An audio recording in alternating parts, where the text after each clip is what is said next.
अमेरिकी सदर Donald Trump को एक खत लिखा गया और 600 से जायद साबिक सिक्योरिटी ओहदेदारान जिनका ताल्लुक इजराइल से है, जिनने खत लिखा है कि गजा के अंदर फौरन से जंग खत्म कर दी जाए।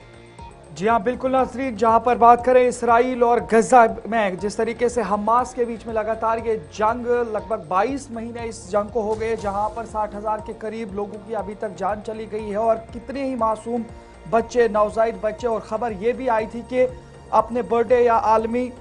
एक साल मुकम्मल करने से पहले उनकी मौत हो गई। लेकिन अब इसराइल की जानिब से, यानी जो बिन्यामिन नेतन्याहू है, उनके ही सिक्योरिटी ओहदेदारों की जानिब से सदर ट्रंप को एक खत लिखा गया है और ये 600 ऐसे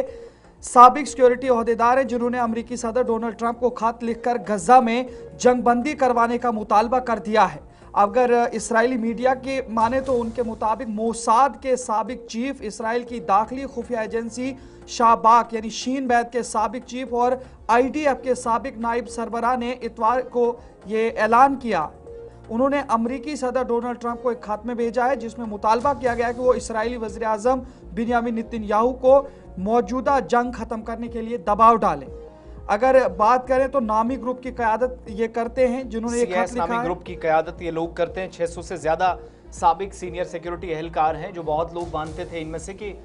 जंग हमास के साथ होनी चाहिए, लेकिन अब उन्हीं के मुताबिक सूरत हाल इतनी खराब हो गई है कि खुद इजराइल तो नुकसान उठा ही रहा है, लेकिन आलमी सतह पर इमेज अमेरिका की काफ़ी ख़राब हो रही है। और ये आला हुकाम कमांडर्स फॉर इजरायली सिक्योरिटी खत में अमेरिकी सदर ट्रंप से कहा गया है कि हम आपसे मुतालबा कर रहे हैं कि गजा की जंग को खत्म करने के लिए प्राइम मिनिस्टर बेंजामिन नेतन्याहू